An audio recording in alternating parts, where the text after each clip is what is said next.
Hi hello ನಮಸ್ಕಾರ. ನೀತುಗ್ನ ಬ್ಲಾಗ್ಗೆ ಸ್ವಾಗತ. ಇವತ್ತಿನ ಬ್ಲಾಗಲ್ಲಿ ಏನು ಅಂದರೆ ನಾವು ಹೊರಟಿದ್ದು ಮಾಮೂಲಿ ಉಡುಪಿ ಹೋಟೆಲ್ಗೆ. ಏಕೆ ಅಂದರೆ ಊಟ ಮಾಡಬೇಕು ಅಂತ ಹೇಳಿ. ಏನು ತೊಗೊಂಡ್ವಿ ಅಂತ ಹೇಳ್ತೀರಾ? ಒಂದು ನಾರ್ದು, ಆಮೇಲೆ ಇನ್ನೊಂದು ಮಶ್ರೂಮ್ ಪಲಾವು, ಹಾಗೆ ಜ್ಯೂಸು, ಗೋಬಿ ಮಂಚೂರಿ ಇಷ್ಟನ್ನು ತೊಗೊಂಡು ಹಾಗೆ ಮಾರ್ಕೆಟಿಗೆ ಹೋಗಿ ಹಣ್ಣು ತೊಗೊಂಡ್ವಿ. ಏನಕ್ಕೆ ಅಂದರೆ ಒಂದು ಇದು ಮಾಡೋಕ್ಕೆ, ಐಸ್ ಕ್ರೀಮ್ ಮಾಡೋಕ್ಕೆ, ಇನ್ನೊಂದು ಫಾಲೂದಾ ಮಾಡೋಕ್ಕೆ.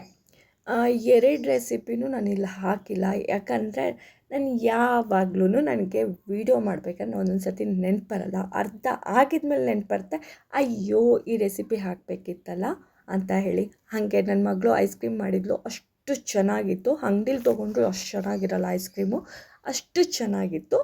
ಅದು ಕೂಡ ವಿಡಿಯೋ ಮಾಡ್ಕೊಂಡಿಲ್ಲ. ತಿನ್ಬೇಕಾದ್ರೆ ಅನ್ನಿಸ್ತು ಎಷ್ಟು ಚೆನ್ನಾಗಿ ಮಾಡಿದ್ದಾಳೆ ಅಂತ ಹೇಳಿ. ಅಷ್ಟು ಚೆನ್ನಾಗಿ ಐಸ್ ಕ್ರೀಮ್ ಬಂದಿತ್ತು. ಹೇಗೂ ಮ್ಯಾಂಗೋ ಸೀಸನ್ ಅಲ್ವಾ, ಹಾಗಾಗಿ ಒಂದು ಫಾಲೂದಾ ಒಂದು ಮಾಡಿದ್ವಿ, ಇನ್ನೊಂದು ಐಸ್ ಕ್ರೀಮ್ ಕೂಡ ಮಾಡಿದ್ವಿ. ಎರಡು ಕೂಡ ಸೂಪರಾಗಿತ್ತು. ಅಂದರೆ ನಾನು ಫಾಲೂದಾ ಜಾಸ್ತಿ ಮಾಡಿಬಿಟ್ಟೆ, ಅಂದರೆ ಅದೊಂಥರ ಜ್ಯೂಸ್ ಥರ ತುಂಬ ಮಾಡಿಬಿಟ್ಟೆ. ಹಾಗಾಗಿ ಏನಾಯಿತು, ಉಳ್ಕೊಂಡು ಲಾಸ್ಟಿಗೆ ವೇಸ್ಟ್ ಮಾಡಿ ಬಿಸಾಕಿದ್ದು. ಅಂದರೆ ಏನೇ ಮಾಡಿ ನೀವು ಜ್ಯೂಸಲ್ಲಿ ಅವತ್ತೇ ಕ್ಲೋಸ್ ಮಾಡಿಬಿಡ್ಬೇಕು. ಅದೇನಾದರೂ ಉಳೀತು ಅಂತ ಫ್ರಿಜ್ಜಲ್ಲಿ ಇಟ್ಟರೂ ಆ ರುಚಿ ಬರಲ್ಲ, ಫುಲ್ ಏನೋ ಒಂಥರ ಆಗೋಗುತ್ತೆ. ಹಾಗಾಗಿ ಅವತ್ತು ಮಾಡಿ ಅವತ್ತೇ ಫುಲ್ ಕುಡಿದ್ಬಿಟ್ಟು ಖಾಲಿ ಮಾಡಬೇಕು. ಹಾಗೆ ಎಷ್ಟು ಚೆನ್ನಾಗಿ ಮಾಡಿದ್ದೆ. ಅದರಲ್ಲಿ ಅರ್ಧ ಏನೋ ಎಸ್ತಿದ್ದೀನಿ, ಅಂದರೆ ಫ್ರಿಜ್ಜಲ್ಲಿ ಇಟ್ಟು ಜಾಸ್ತಿ ಮಾಡಿಬಿಟ್ಟು ಆ ಥರ ಆಯಿತು. ಅಂದರೆ ನನ್ನ ಮಗಳು ಐಸ್ ಕ್ರೀಮ್ ಅಂತೂ ಮಾಡಿದ್ಲು, ಸೂಪರಾಗಿತ್ತು ಐಸ್ ಕ್ರೀಮ್. ಆಯಿತಾ, ಐಸ್ ಕ್ರೀಮ್ ಹೇಳೋಕ್ಕೆ ಆಗೋಲ್ಲ, ಅಷ್ಟು ಚೆನ್ನಾಗಿತ್ತು. ಆಮೇಲೆ ಈ ಜ್ಯೂಸ್ ಎಲ್ಲ ಕುಡ್ಕೊಂಡು ಐಸ್ ಕ್ರೀಮ್ ಎಲ್ಲ ತಿನ್ಕೊಂಡು ನಮಗೆ ಅನಿಸಿದ್ದು ಕಾಲ್ ಬಂತು ನಮಗೆ. ಇದು ನಾನು ಪಕ್ಷಿಗೆ ಹೇಳಿಬಿಟ್ಟು ಬಂದಿದ್ದೆ. ಆಯಿತಾ, ಬಂದಾಗ ನನಗೆ ಹೇಳಿ ಅಂತ ಹೇಳಿ. ಹಾಗಾಗಿ ಅವ್ರು ಕಾಲ್ ಮಾಡಿದರು, ಬಂದಿದೆ ಅಂತ ಹೇಳಿ. ಸರಿ ಅಂತ ಹೇಳಿ. ಸಿಕ್ಕಾಪಟ್ಟೆ ಬೆಂಗಳೂರು ಬಿಸಿಲ ಹೇಳೋಕ್ಕೆ ಆಗಲ್ಲ, ಬೆಳಿಗ್ಗೆ ಅಷ್ಟೂಕೊಂದು ಬಿಸಿಲು ಇತ್ತು. ಹೋಗ್ತಾ ಹೋಗ್ತಾ ಹೇಳ್ತೀನಿ ಆಮೇಲೆ ಏನಾಯಿತು ಅಂತ ಹೇಳಿಬಿಟ್ಟು. ಇದು ನನ್ನ ಮಗಳು ಮಾಡಿದ ಐಸ್ ಕ್ರೀಮು. ಎಷ್ಟು ಚೆನ್ನಾಗಿತ್ತು ಅಂದರೆ ಹೇಳೋಕ್ಕೆ ಆಗಲ್ಲ, ಅಷ್ಟು ಚೆನ್ನಾಗಿತ್ತು. ಸರಿ, ಐಸ್ ಕ್ರೀಮ್ ಜ್ಯೂಸು ತಿನ್ಕೊಂಡು ನಮ್ಮ ಪ್ರಯಾಣ ಇದ್ದಿದ್ದು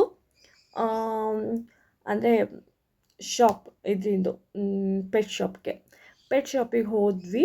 ಪೆಟ್ ಶಾಪಲ್ಲಿ ನಮಗೋಸ್ಕರ ಪಕ್ಷಿ ತೊಗೊಂಬಂದು ಇಟ್ಟಿದ್ರು.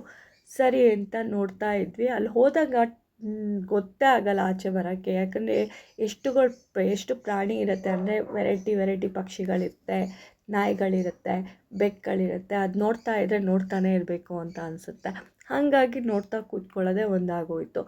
ಆಮೇಲೆ ಸರಿ ಅಂತ ಹೇಳಿ ನಾನು ಮತ್ತು ನನ್ನ ಮಗಳು ಹೊರಟ್ವಿ ಅಂಗಡಿ ಕಡೆ. ಅಲ್ಲಿ ಹೋಗಿದ್ಮೇಲೆ ನಮಗೊಂದು ಸರ್ಪ್ರೈಸ್ ಕಾಣ್ತಿತ್ತು. ಏನು ಅಂತೀರಾ? ನಾವು ಲೂನಾ ಅಂದರೆ ಪಿಕು ಯಾವ ರೀತಿ ಇತ್ತು, ಗ್ರೀನು ಮತ್ತು ಅವಳು ರೆಡ್ ಮುಖ ಇತ್ತು ಅವಳದು, ಅಷ್ಟೇ ಇದ್ದಿತ್ತು. ಇದ್ರ ಬಗ್ಗೆ ನಾನು ಹೇಳಲೇಬೇಕಾಯ್ತಾ. ನಮ್ಮ ಸ್ನೋಕಿಗೆ ಕರ್ಕೊಂಡು ಹೋಗಿದ್ವಿ. ಆಯಿತಾ, ನಮ್ಮ ಸ್ನೋಕಿಗೆ ನೋಡಿ ಹೆಂಗೆ ಗುರಾಯಿಸಿ ನೋಡ್ತಿದ್ದಾಳೆ ಅಂದರೆ ಕಚ್ಬಿಡ್ತೀನಿ ಅನ್ನೋ ಥರ ಗುರಾಯಿಸಿ ನೋಡ್ತಿದ್ದಾಳೆ. ಎಷ್ಟು ಕೋಪ ಬರ್ತಿತ್ತು ಅಂದರೆ ನಮ್ಮ ಸ್ನೋಕಿ ಮೇಲೆ. ಇದಕ್ಕೆ ಬಿಟ್ಟರೆ ನಿಜವಾಗ್ಲೂ ಫೈಟೇ ಮಾಡಿಬಿಟ್ಟು ಸಾಯಿಸಿ ಬಿಡ್ತಿದ್ಲು ಏನೋಪ್ಪ, ಹಂಗೆ ನೋಡ್ತಿದ್ದಾಳೆ. ಅದ್ರ ಕಣ್ಣು ನೋಡಿ ನಮಗೆ ಶಾಕ್ ಆಯಿತು. ಅದು ನೋಡ್ತಿದ್ದಿದ್ದು ನೋಡಿ ಅಷ್ಟು ಏನೋ ಸಿಟ್ಟು ಮಾಡ್ಕೊಂಡು ನೋಡ್ತಾರಲ್ವ, ಹಾಗೆ ನೋಡ್ತಾ ಇರೋದು. ಬಾ ಹತ್ತಿರ ಮಾಡ್ತೀನಿ ಅಂತ. ಇದ್ರ ಬಗ್ಗೆ ಅಂತೂ ಹೇಳಬೇಕು, ಇದು ಪಪ್ಪೀಸ್ ಎಷ್ಟು ಕ್ಯೂಟಾಗಿತ್ತು ಅಂದರೆ ಅದು ನೋಡ್ತಾ ಇದ್ರೇ ಖುಷಿ ಆಗ್ತಾಯಿತ್ತು ನನಗಂತೂ. ನೋಡಿ ಹೆಂಗೆ ಮಾಡ್ತಾಯಿದ್ದೆ ಅಂತ, ಕರ್ಕೊ ಅಂತ ಹೇಳಿ ಇದು ಮಾಡ್ತಿರೋದು, ಕರ್ಕೊಂಡು ಹೋಗು ಅಂತ. ನಾನು ಇದಕ್ಕೆ ಮುಟ್ಟಲ್ಲ, ಹಂಗೆ ಅದಕ್ಕೆ ಮುಟ್ಟಕ್ಕೆ ಹೋದರೆ ಇಲ್ಲ ಅಂತೆ, ಅದಕ್ಕೆ ಮುಟ್ಬಾರ್ದಂತೆ, ಇದಕ್ಕೆ ಮುಟ್ಟಬೇಕಂತೆ. ಯಾಕಂದರೆ ಇದು ಬರ್ತಂತೆ ನನ್ನ ಜೊತೆ, ಇದು ಬೇಡವಂತೆ. ಎಷ್ಟೇ ನಾನು ಅದಕ್ಕೆ ಮುಟ್ಟಕ್ಕೆ ಹೋದ್ರೂ ಬಿಡ್ತಾನೇ ಇದ್ದಿಲ್ಲ. ನನಗೆ ಪ್ರೀತಿ ಮಾಡು, ಅದಕ್ಕೆ ಮಾಡಬೇಡ ಅಂತ. ನಾನು ನೋಡ್ತಾನೇ ಇದ್ದೆ, ನೋಡೋಣ ಇದೇನು ಮಾಡುತ್ತೆ ಅಂತ ಹೇಳಿ. ಅದಕ್ಕೆ ಬಿಡ್ತಾನೇ ಇದ್ದಿಲ್ಲ. ನನ್ನನ್ನೇ ಪ್ರೀತಿ ಮಾಡು ಅಂತ ಜೀವ ತಿಂತಾಯಿತ್ತು. ಹಾಗೆ ಆಮೇಲೆ ಸರಿ ಅಂತ ಹೇಳಿ ನನಗೆ ಅನ್ನಿಸ್ತಾ ಇತ್ತು, ಅಯ್ಯೋ ಇದಕ್ಕೂ ಕರ್ಕೊಂಡು ಹೋಗ್ಲಾ ಅಂತ ಹೇಳಿ. ಆದರೆ ಏನು ಮಾಡೋದು, ಕರ್ಕೊಂಡು ಬರೋಕ್ಕೆ ಆಗಿಲ್ಲ ನನಗೆ. ಯಾಕಂದರೆ ನಮ್ಮ ಮನೇಲಿ ಫಸ್ಟೇ ಸ್ನೋಕಿ ಇದ್ದಾಳೆ, ಹಂಗಾಗಿ ಕರ್ಕೊಂಡು ಬರೋಕ್ಕಾಗಲ್ಲ. ಯಾಕಂದರೆ ನಾವು ಅದಕ್ಕೆ ಒಂದೊಂದು ಸರ್ತಿ ಮನೇಲಿ ಬಿಟ್ಟು ಹೋಗೋಕ್ಕೆ ಬೇಜಾರು ಮಾಡ್ಕೊಳ್ತೀವಿ. ಇಲ್ಲ ಎಲ್ಲರೂ ಕರ್ಕೊಂಡು ಹೋಗ್ಬೇಕಂದ್ರೆ ಹಿಂಸೆ ಆಗುತ್ತೆ. ಒಂದೊಂದು ದಿನ ಫಂಕ್ಷನಿಗೆ ನಾವು ಒಬ್ಬರು ಹೋದರೆ ಇನ್ನೊಬ್ಬರು ಹೋಗೋದೇ ಇಲ್ಲ, ಯಾಕಂದರೆ ಸ್ನೋಕಿಂಗ್ ನೋಡ್ಕೋಬೇಕಾಗತ್ತೆ ಅಂತ. ಹಾಗಾಗಿ ಅವ್ರು ತೊಗೊಂಡು ಬಂದಿಲ್ಲ. ಇದ್ರ ಬಗ್ಗೆ ಹೇಳ್ತೀನಿ. ಆಮೇಲೆ ನಮ್ಮ ಪಕ್ಷಿ ತೊಗೊಂಡು ಬಂದ್ವಿ ಅಂತ ಹೇಳಿದ್ವಲ್ಲ, ನಮ್ಮ ಲೂನಾಗೆ ಇದು ಅಂದರೆ ಸ್ವಲ್ಪ ಬೇಜಾರು ಅಲ್ಲಿ ಇರ್ತಲ್ಲ, ಅಲ್ಲ ಓಡೋಗಿದ್ದಾಳೆ ಅಂತ, ಆರಾಮಾಗಿರ್ತಾರೆ ಅಂತ ಏನು ಮಾಡಿದೆ, ತೊಗೊಂಡು ಬಂದೆ ಆಯಿತಾ. ಹೇಳಿದ್ದೆ ಗ್ರೀನ್ ಪಾಪ ಗ್ರೀನ್ ಇದೆ, ಆದರೆ ಮುಖ ಮಾತ್ರ ಚೇಂಜ್ ಇದೆ ಆಯಿತಾ. ಅಂದರೂ ನಾವು ಗೊತ್ತಾಗಲ್ಲ ಬಿಡು ಅಂತ ಅಂದ್ಕೊಂಡ್ವಿ, ಯಾಕಂದರೆ ಗ್ರೀನ್ ಅಲ್ವಾ, ಒಂದೇ ಕಲರು, ಗೊತ್ತಾಗಲ್ಲ. ಲೂನಾ ಓಡೋಗಿರೋದು, ಪಿಕು ಓಡೋಗಿರೋದು ಲೂನಾಗೆ ಗೊತ್ತಾಗಲ್ಲ ಅಂತ ಅಂದ್ಕೊಂಡ್ವಿ. ಆದರೆ ನಮ್ಮ ಲೂನಾ ಫ್ರೆಂಡ್ ಆಗತ್ತಾ ಅಂತ ಅಂದ್ಕೊಂಡ್ರೆ ನಮ್ಮ ಲೂನಾ ಏನು ಫ್ರೆಂಡ್ ಆದಲು. ಅಯ್ಯೋ ರಾಮ, ಅವಳು ನೋಡಿದ್ರೆ ಫಸ್ಟೇ 5-6 ದಿನದಿಂದ ಊಟ ಎಲ್ಲ ಬಿಟ್ಟಿದ್ಲು, ಊಟ ಮಾಡ್ತಿಲ್ವಲ್ಲ ಅಂತ ಕಷ್ಟಪಟ್ಟು 1 ವಾರ ಹುಡುಕಿ ಆಮೇಲೆ ತೊಗೊಂಡು ಬಂದಿದ್ದೀವಿ ಆಯಿತಾ. ಹೇಳಿ ಅದೇ ಗ್ರೀನ್ ಕಲರೇ ಬೇಕು ಅಂತ ಎಲ್ಲ ಹೇಳಿ ತೊಗೊಂಡು ಬಂದಿದ್ದೀವಿ. ತೊಗೊಂಬಂದುಬಿಟ್ರೆ ನಮ್ಮ ಲೂನಾ ಏನು ಮಾಡಬೇಕು, ಕಚ್ಚಿ ಇಡ್ತಿದ್ದಾಳೆ. ಹೆಂಗೆ ಅಂದರೆ ಆ ಪಕ್ಷಿಗೆ ಬಿಡ್ತಾನೇ ಇಲ್ಲ, ಆ ಕಡೆ ಹೋಗೋಕ್ಕೂ ಬಿಡ್ತಾಯಿಲ್ಲ, ಈ ಕಡೆ ಹೋಗೋಕ್ಕೂ ಬಿಡ್ತಾಯಿಲ್ಲ. ಬಂದರೆ ಸಾಕು ಕಚ್ಚಿಡ್ತಾಳೆ, ಏನೇ ಮಾಡಿದರೂ ಇದಾಗ್ತಿಲ್ಲ. ಅದ್ರ ಮಧ್ಯೆ ನಮ್ಮ ಸ್ನೋಕಿ ಬೇರೆ ಏನು ಅಂದರೆ ಬೆಕ್ಕು ಬೇರೆ ತೊಗೊಂಬಂದ್ಬಿಟ್ಟಿದ್ದೀವಿ ಆಯಿತಾ, ಬೆಕ್ಕು ಸಾಕೋಣ ಅಂತ ಹೇಳಿಬಿಟ್ಟು, ಅದ್ರ ಪಾಡಿಗೆ ಅದಿರುತ್ತಲ್ಲ ಅಂತ. ನಮ್ಮ ಸ್ನೋಕಿ ಈ ಕಡೆ ಆ ಬೆಕ್ಕನ್ನು ಬಿಡು ನನ್ನ ಹತ್ರ ಅಂತ, ಯಾಕಂದರೆ ಅವಳಿಗೆ ಯಾರೂ ಇಷ್ಟ ಇಲ್ಲ, ಅವಳೊಬ್ಬಳಿಗೆ ಪ್ರೀತಿ ಮಾಡಬೇಕು, ಇನ್ಯಾರಿಗೂ ಮಾಡೋಂಗಿಲ್ಲ. ಅದಕ್ಕೇನಾದರೂ ಪ್ರೀತಿ ಮಾಡೋಕ್ಕೆ ಹೋದ್ಬಿಟ್ರೆ ಆಮೇಲೆ ಇವಳು ಪ್ರೀತಿ ಕಮ್ಮಿ ಆಗಿಬಿಡುತ್ತಲ್ಲ, ಅದಕ್ಕೆ ನನ್ನ ಹತ್ರ ಬೆಕ್ಕು ಬಿಡು, ಅದಕ್ಕೂ ಅಂದರೆ ಸಾಯಿಸ್ಬಿಡ್ತೀನಿ ಇಲ್ಲ ಕಚ್ಬಿಡ್ತೀನಿ ಅಂತ ಅವಳ ಐಡಿಯಾ ಆಯಿತಾ. ಹಾಗೆ 1-2 ಕೋಳಿ ತೊಗೊಂಬಂದಿದ್ವಿ, ಅದನ್ನು ಮರಿ ಮಾಡ್ಕೊಂಡು ನಾನು ಸಾಕ್ತೀನಿ ಅನ್ಲೋ ಅಂತ ಹೇಳಿ ನಾವು ಕೋಳಿ ಮರಿನ ಅವಳ ಕೈಯಲ್ಲಿ ಕೊಟ್ವಿ ಆಯಿತಾ, ಆಟ ಆಡ್ಕೊಂಡಿರು ಅಂತ. ನೋಡಿದರೆ 1-2 ದಿನ ಬಿಟ್ಟರೆ ಅದು2 ಕೋಳಿ ಮರಿನೂ ಸಾಯಿಸ್ಬಿಟ್ಟಿದ್ಲು. ಅಂದರೆ ಸಾಯ್ಸೋಕ್ಕೆ ಹೋಗಿಲ್ಲ, ಅವಳು ಪ್ರೀತಿ ಮಾಡಿ ಮಗು ಥರ ನೋಡ್ಕೊಳಕ್ಕೆ ಹೋದ್ಲು, ಎಲ್ಲೂ ಓಡೋಗಬೇಡ ಅಂತ ಹೇಳಿ ಕಚ್ಚಿ ಅವಳ ಜೊತೆ ಇಟ್ಕೊಳಕ್ಕೆ ಹೋಗಿದ್ಲು. ಪಾಪ ಅದಕ್ಕೆ ಗೊತ್ತೇ ಆಗಿಲ್ಲ ನಮ್ಮ ಸ್ನೋಕಿ. 2 ದಿನವೂ ನಮ್ಮ ಸ್ನೋಕಿ ಪಕ್ಕದಲ್ಲೇ ಮಲಗಿಸ್ಕೊಂಡಿದ್ಲು ಅದಕ್ಕೆ, ಆದರೆ ಕೊಡ್ತಾನೇ ಇದ್ದಿಲ್ಲ, ಹಂಗೆ ಸಾಕ್ತಿದ್ಲು ಅವಳು ಸಾಯಿಸ್ಬಿಟ್ಟು ಆಯಿತಾ. ಅದ್ರ ಬಗ್ಗೆ ನಾನು ವಿಡಿಯೋ ಮಾಡಿಲ್ಲ, ಮಾಡಬೇಕಿತ್ತು ನಿಮಗೆ. ಇವ್ರು ಹೋಗಲಿ ಬೆಳಗ್ಗೆ ಎದ್ದು ಸರಿ ಹೋಗ್ತಾರೇನೋ ಅಂತ ಅಂದ್ಕೊಂಡ್ರೆ ನಾನು ಕಿತ್ತಾಡ್ತಿದ್ದಾರೆ, ಸರಿನೇ ಹೋಗ್ತಿಲ್ಲ. ಅದಕ್ಕೇನು ನಮಗೆ ಭಯ ಏನು ಅಂದರೆ ಕಚ್ಚಿ ಸಾಯಿಸ್ಬಿಡ್ತಾರೋ ಅಂತ ಭಯ ಬೇರೆ ನಮಗೆ ಆಯಿತಾ. ಅದಕ್ಕೋಸ್ಕರ ನೋಡ್ತಾನೆ ಕೂತಿರ್ತೀನಿ ನಾನು, ಎಲ್ಲಿ ಅಷ್ಟಕ್ಕೂ ನಮ್ಮ ಲೂನಾ ಕಚ್ಚಿಬಿಡ್ತಾಳೋ ಅಂತ ಹೇಳಿ. ಪೀಕುಕ್ ಥರನೇ ಇದೆಪ್ಪ, ಪೀಕು ಕಲರೇ ಇದೆ, ಅಡ್ಜಸ್ಟ್ ಮಾಡ್ಕೊಂಡು ಹೋಗಬೇಕು ತಾನೇ. ನಾನು ಅಡ್ಜಸ್ಟ್ ಮಾಡ್ಕೊಂಡು ಹೋಗಲಿ ಅಂತ ಪಾಪ ಬೇಜಾರಲ್ಲಿದ್ದಾಳಲ್ಲ ಅಂತ ತೊಗೊಂಡು ಬಂದಿದ್ದೀನಿ ತಾನೇ.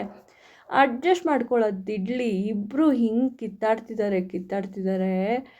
ಅಂದರೆ ಪಾಪ ಅದೇನು ಮಾಡ್ತಾಯಿಲ್ಲ ಆಯಿತಾ, ಅದು ಎದ್ರುಕೊಂಡು ಓಡೋಗ್ತಿದೆ. ನಮ್ಮ ಪೀಕು ಇರೋದು, ಲೂನಾ ಇರೋದು ಏನು ಮಾಡ್ತಿದ್ದಾಳೆ ಅಂದರೆ, ನೀನು ಬಂದು ನೋಡಿ ನಿಂಗೆ ಮಾಡ್ತೀನಿ, ಕಚ್ಚಿಡ್ತೀನಿ ಅಂತ ಹೇಳಿ ಎಲ್ಲಿ ಬಂದರೂ ಬಿಡ್ತಾಯಿಲ್ಲ, ಬರೀ ಕಚ್ಚಿಡ್ತಾಳೆ. ಅದು ಏನು ಕಮ್ಮಿ ಜೋರಾಗಿ ಕಚ್ತಾಳ, ಸಖತ್ ಜೋರಾಗಿ ಕಚ್ತಾಳೆ. ನಾನೇ ಅವಳಿಗೆ ಇಟ್ಕೊಳಕ್ಕೆ ಹೋದಾಗ ನನ್ನ ಕೈ ಕಚ್ಚಿ ಹೆಂಗೆ ಕಚ್ತಾಳೆ ಅಂದರೆ ಬಿಡೋದೇ ಇಲ್ಲ, ಅಷ್ಟು ಜೋರಾಗಿ ಕಚ್ತಾಳೆ. ಅದಕ್ಕೆ ನಾನು ಇದು ಯಾಕಪ್ಪ ಸವಾಸ ಬೇಡ ಅಂತೇಳಿ ನಾನು ಸುಮ್ಮನಿರ್ತೀನಿ. ಅದರಲ್ಲೂ ಪಾಪ ಈ ಪಕ್ಷಿಗೇನು ಗೊತ್ತೇ ಇಲ್ಲ ನಮ್ಮ ಲೂನಾ ಬಗ್ಗೆ.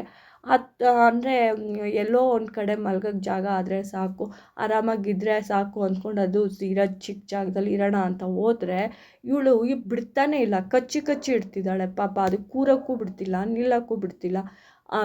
ಹತ್ರ ನೋಡಿದರೆ ಸಾಕು ಸುಮ್ಮನಾದರೂ ಕಚ್ತಾಳೆ. ಇಲ್ಲಿ ನೋಡಿ, ಇಲ್ಲಿ ಅದು ಗೂಡು ನೋಡ್ತಾ ಇದೆ ಆಯಿತಾ. ಆ ಗೂಡು ನೋಡ್ತಿದ್ರೆ ಬರಬೇಡ ಅಂತ ಹೇಳಿ, ಅವಳ ಮನೆ ಅಂತೆ ಅದು ಆಯಿತಾ, ಬರಬೇಡ ಅಂತ ಹೇಳಿ ಹೆಂಗೆ ಕಾಯ್ತಿದ್ದಾಳೆ ನೋಡಿ ಕಚ್ಚಕ್ಕೆ. ಇಷ್ಟಕ್ಕೊಂದು ಮಾಡ್ತಾಳೆ ಅಂದ್ಕೊಂಡೇ ಇದ್ದಿಲ್ಲ ನಮ್ಮ ಲೂನಾ. ಬಜ್ಜಾರಿ ಹುಟ್ಟು ಏನೋ ಅಂದ್ಕೊಂಡ್ಬಿಟ್ಟಿದ್ದೆ ನಾನು, ಬರೀ ಕಚ್ಚಿಡ್ತಾಳೆ. ಆ ಪಾಪ ಅದು ಚಿಕ್ಕದು, ಏನಾಗಬಾರ್ದು ಅದಕ್ಕೆ, ಹಂಗೆ ಕಚ್ಚಿದ್ರೆ ಸರಿ. ನಾನು ನೋಡ್ತಾನೇ ಇದ್ದೀನಿ, ಈಗ ಅಡ್ಜಸ್ಟ್ ಆಗುತ್ತೆ, ಆವಾಗ ಅಡ್ಜಸ್ಟ್ ಆಗುತ್ತೆ ಅಂತ. ಇವ್ರು ಅಡ್ಜಸ್ಟ್ ಆಗೋ ಮಾತೇ ತೊಗೊಳ್ತಾ ಇಲ್ಲಪ್ಪ, ಬರೀ ಕಚ್ಚಿ ಇಡ್ತಿದ್ದಾರೆ. ಸರಿ, ಅದರಲ್ಲಿ ಬೇರೆ ನಮ್ಮ ಮನೇಲಿ ಬೆಕ್ಕು ಬೇರೆ ತೊಗೊಂಡು ಬಂದಿದ್ವಿ ಅಲ್ವಾ. ಸರಿ ಹೋಗಲಿ, ಅದು ಹೆದ್ರುಕೊಂಡು ಇರೋದು ಬೇಡ, ನಮ್ಮ ಮನೇಲಿ ಆರಾಮಾಗಿ ಅದು ತಮ್ಮನ ಜೊತೆ ಆಟಾಡ್ಕೊಂಡಿತ್ತು, ತಮ್ಮನೋ ಅಣ್ಣನ ಜೊತೆ ಆಟಾಡ್ಕೊಂಡಿತ್ತು. ಅದಕ್ಕೆ ನಾನು ಏನು ಮಾಡಿದೆ, ಡಿಸೈಡ್ ಮಾಡಿಕೊಂಡೆ, ಬೇಡ ನಮ್ಮ ಮನೇಲಿ ಸಾಕೋದು ಬೆಕ್ಕನ್ನ ತೊಗೊಂಡೋಗ್ಬಿಟ್ಟು ಅವ್ರ ತಮ್ಮನ ಜೊತೆನೇ ಬಿಡೋಣ ಅಂಥೇಳಿ ಪೆಟ್ ಶಾಪಿಗೆ ತೊಗೊಂಡೋದ್ವಿ. ಅಲ್ಲಿ ಹೋಗಿದ ತಕ್ಷಣ ಇಲಿ ಥರ ಇತ್ತು ಈ ಬೆಕ್ಕು ನಮ್ಮ ಮನೇಲಿ, ತಿರುಗಾಡ್ತಾನೇ ಇದ್ದಿಲ್ಲ, ಒಂಥರ ಮಂಕಾಗಿತ್ತು. ಅದು ತೊಗೊಂಡೋಗಿ ಬಿಟ್ಟಿದ ತಕ್ಷಣ ಸಿಂಹನ ಚಿರತೆನೋ ಏನೋ ಒಂದಾಗ್ಬಿಡ್ತು. ಏನು ಓಡಾಡ್ತಿದೆ ಅಂದರೆ ಅವ್ರ ಅಮ್ಮನ ಹತ್ರ ಹೋಗೋದೇನೋ, ಅವ್ರ ತಮ್ಮನ ಹತ್ರ ಹೋಗಿ ಆಟಾಡೋದೇನೋ, ಹೆಂಗೆ ಮಾಡ್ತಿದ್ದಾರೆ ನೋಡಿ. ನನಗೆ ಅನ್ನಿಸ್ತು ಬಿಡೋದು ಬಿಟ್ಟು ಯಾಕಾದರೂ ಬಿಟ್ನೋ, ಎಷ್ಟು ಚೆನ್ನಾಗಿದೆ, ಎಷ್ಟು ಚೆನ್ನಾಗಿ ಆಟ ಆಡ್ಕೊಂಡಿದ್ದೆ ಅಲ್ಲ, ನಮ್ಮ ಮನೇಲೂ ಹೀಗೆ ಆಟ ಆಡ್ಕೊಂಡಿರ್ತಿದ್ಲಲ್ಲ ಅಂತ. ಆದರೆ ನಮ್ಮ ಮನೇಲಿ ಮಂಕಾಗಿದ್ದು ನೋಡಿ ಹೋಗಿ ನಾನು ಬಿಟ್ಟಿದ್ದು. ಇಲ್ಲಿ ನೋಡಿದರೆ ಫುಲ್ಲು ರಾಕೆಟ್ ಥರ ಫುಲ್ ಫಾಸ್ಟಲ್ಲಿ ಆಟ ಆಡ್ತಿದ್ದಾಳೆ ಆಯಿತಾ ಅವ್ರ ಅಮ್ಮನ ಜೊತೆ. ಆ ಥರ ಅಮ್ಮನೂ ತಮ್ಮ ಇಬ್ಬರ ಜೊತೆನೂ. ಸರಿ ಹೋಗಲಿ ಬಿಡು, ನಾನೇನು ಬೇರೆ ಮಾಡಿಲ್ವಲ್ಲ, ಆರಾಮಾಗಿ ಜೊತೆಯಲ್ಲಿ ಇರಲಿ ಅಂದ್ಕೊಂಡು ಇದು ಮಾಡ್ಕೊಂಡು ಬಂದೆ. ನೆನ್ನೆ ಹೋಗಿ ಆ ಡಾಗ್ ನೋಡಿದ್ನಲ್ವ, ಮತ್ತೆ ಅದಕ್ಕೆ ನೋಡೋಣ ಅಂತ ಹೋದೆ. ಅದಂತೂ ಮತ್ತೆ ಬಿಡೋಕ್ಕೆ ಮನ್ಸು ಮಾಡ್ತಾಯಿಲ್ಲ. ಮತ್ತೆ ಕರ್ಕೊಂಡೋಗು ಅಂತಲೇ ಇದೆ ನನಗೆ. ಏನು ಮಾಡಲಿ, ನಂಗೆ ಕರ್ಕೊಂಡೇ ಬರೋಕ್ಕಾಗ್ತಾಯಿಲ್ಲ. ಆಮೇಲೆ ಸರಿ ಆ ಬೆಕ್ಕಿಗೆ ನಾನು ಬಾಯ್ ಮಾಡ್ಕೊಂಡು, ಮಲನೂ ಇತ್ತು, ಮಲ ತೊಗೊಂಡು ಬರಲಾ ಅಂತ ಒಂದು ಸ್ವಲ್ಪ ಯೋಚನೆ ಮಾಡಿದೆ ನಾನು ಕೂಡ. ಮಲ ಎಲ್ಲಿ ಸಾಕಲಿ, ಇರೋದೇ ಇಷ್ಟೇ ಜಾಗ, ಅದ್ರಲ್ಲಿ ಮಲ ಸಾಕೋಕ್ಕಾಗಲ್ಲ ಅಂತ ಹೇಳಿ ಇಲ್ಲೊಂದು ಕ್ಯೂಟಾಗೆ ನಮ್ಮ ಸ್ನೋಕಿ ಥರನೇ ಬೆಕ್ಕಿತ್ತಾಯ್ತಾ, ಚಿಕ್ಕದು. ಇರೋ ಬೆಕ್ಕೆ ಈಗ ತೊಗೊಂಡೋಗಿ ಬಿಟ್ಬಿಟ್ಟು ಬಂದ್ವಿ. ಈ ಬೆಕ್ಕು ತೊಗೊಂಡೋದ್ರೆ ಅಷ್ಟೇ ನಮ್ಮ ಸ್ನೋಕಿ, ಮತ್ತೇನಿಲ್ಲ. ಆದರೂ ಮ್ಯಾಚಿಂಗ್ ಆಗ್ತಾಳೆ, ಒಂದೇ ಕಲ್ಲರು. ಆದರೂ ಗೊತ್ತಿಲ್ಲ, ಹೇಳೋಕ್ಕಾಗಲ್ಲ ಅಲ್ವಾ ಏನು ಮಾಡ್ತಾಳೆ ಅಂತ ಹೇಳಿ. ಅದಕ್ಕೆ ಏನು ಮಾಡಿದ್ವಿ ನಾವು, ತೊಗೊಳಕ್ಕೆ ಹೋಗಿಲ್ಲ. ಬೇಡಪ್ಪ ಸವಾಸ, ನೀನಿಲ್ಲೇ ಆರಾಮಾಗಿರು ಅಂದ್ಕೊಂಡು ನೋಡ್ಕೊಂಡು ಬಂದ್ವಿ. ಅದ್ರ ಮರಿ, ಚಿಕ್ಕ ಮರಿ ಇತ್ತು. ಇದಂತೂ ಎಷ್ಟು ಕ್ಯೂಟಾಗಿತ್ತು ಅಂದರೆ ಬೆಕ್ಕು, ನೋಡೋಕ್ಕೆ ಚೆನ್ನಾಗಿ ಸಿಗುತ್ತೆ. ನಂಗೆ ಪೆಟ್ ಶಾಪಲ್ಲಿ ಏನಾದ್ರು ಕೆಲಸ ಸಿಕ್ಕಿದ್ರೆ ನಾನು ಅಲ್ಲೇ ಕೆಲಸ ಮಾಡ್ತೀನಿ ಅನಿಸುತ್ತೆ. ನಂಗೆ ಪೆಟ್ಸ್ ಅಂದರೆ ಅಷ್ಟು ಇಷ್ಟ. ಇದಕ್ಕೆ ಸುಮ್ಮನೆ ಪ್ರೀತಿ ಮಾಡಿದೆ ಆಯಿತಾ, ಮಾಡಿಬಿಟ್ಟು ಆ ಡಾಗ್ ಹತ್ರ ಹೋದೆ, ಪಪ್ಪೀಸ್ ಹತ್ರ. ಇದು ಕ್ಯಾಟ್ ಇರೋದು ಅಲ್ಲೂ ಬಂತು, ನನ್ನನ್ನು ಪ್ರೀತಿ ಮಾಡು, ಇದನ್ನು ಮಾಡಬೇಡ ಅಂತ.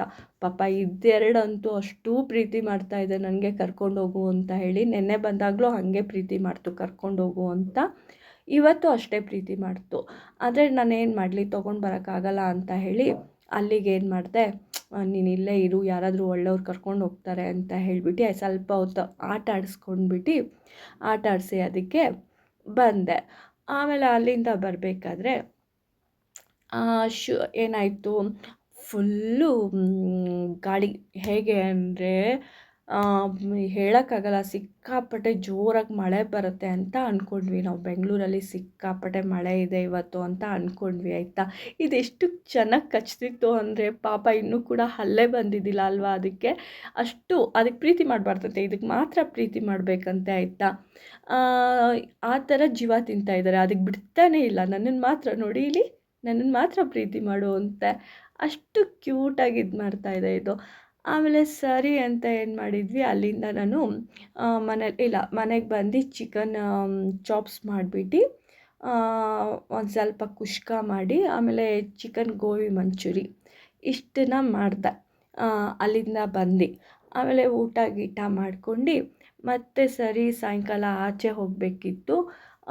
ಹೋಗೋಣ ಅಂತ ಡಿಸೈಡ್ ಮಾಡಿಕೊಂಡೆ. ಅಂದರೆ ಆಚೆ ಅಂದರೆ ವಾಕ್ ಹೋಗಬೇಕಿತ್ತು. ಹೋಗೋಣ ಅಂತ ನೋಡಿದರೆ ನಮ್ಮ ಬೆಂಗಳೂರಲ್ಲಿ ಎಷ್ಟು ಮಳೆ ಸ್ಟಾರ್ಟ್ ಆಯಿತು ಅಂದರೆ, ಮಳೆ ಅಲ್ಲ, ಫುಲ್ ಗಾಳಿ. ಹೆಂಗಾಗ್ಬಿಟ್ಟಿತ್ತು ಅಂದರೆ 3 ಗಂಟೆ 4 ಗಂಟೆಗೆ ಫುಲ್ ಕತ್ಲೆ ಥರ ಆಗಿಬಿಟ್ಟಿತ್ತು, ಫುಲ್ ಕತ್ಲೆ ಥರ.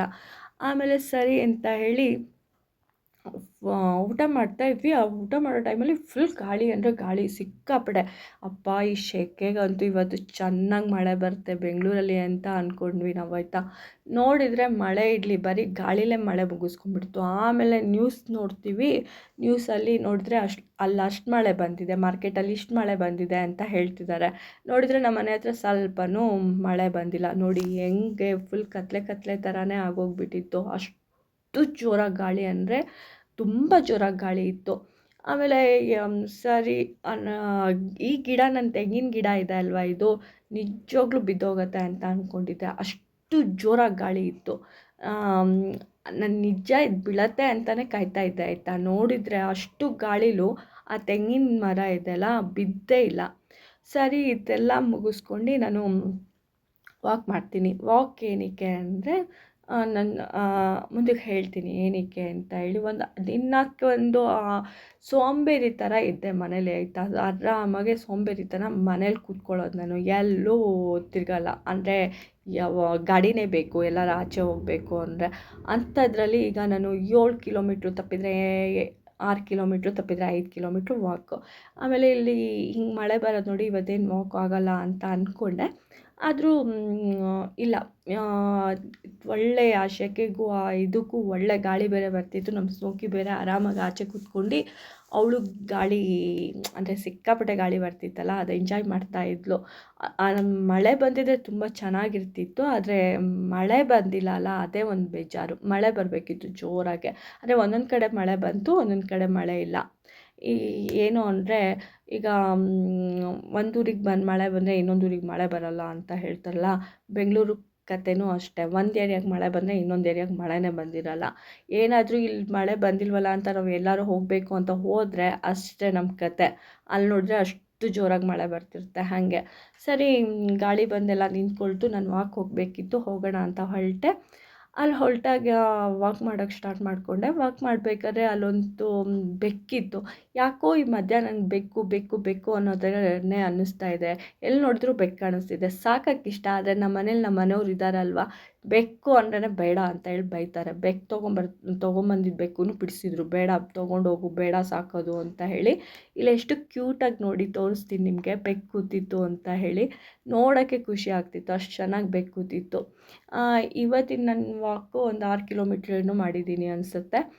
ಮುಂದಕ್ಕೆ ಹೇಳ್ತೀನಿ ಏನಕ್ಕೆ ವಾಕ್ ಸ್ಟಾರ್ಟ್ ಮಾಡಿದ್ದೀನಿ ಅಂತ ಹೇಳಿ. ಹೀಗೆ ನನ್ನ ಬ್ಲಾಗ್ ವಾಚ್ ಮಾಡ್ತಾಯಿರಿ. ಇಷ್ಟ ಆದರೆ ಶೇರ್ ಮಾಡಿ, ಇಷ್ಟ ಆದರೆ ಕಮೆಂಟ್ಸ್ ಮಾಡಿ, ಲೈಕ್ ಮಾಡಿ ಅಂತ ಹೇಳ್ತೀನಿ. ಆಮೇಲೆ ಆದಷ್ಟು ಶೇರ್ ಮಾಡಿ ಅಂತ ಹೇಳ್ತೀನಿ. ಇದಿತ್ತು ಇವತ್ತಿನ ಬ್ಲಾಗ್. ಈ ರೀತಿ ಮತ್ತೊಂದು ವಿಡಿಯೋದಲ್ಲಿ ಮತ್ತೆ ಸಿಗೋಣ. ಅಲ್ಲಿವರೆಗೂ ಎಲ್ಲರಿಗೂ ಒಳ್ಳೆಯದಾಗಲಿ.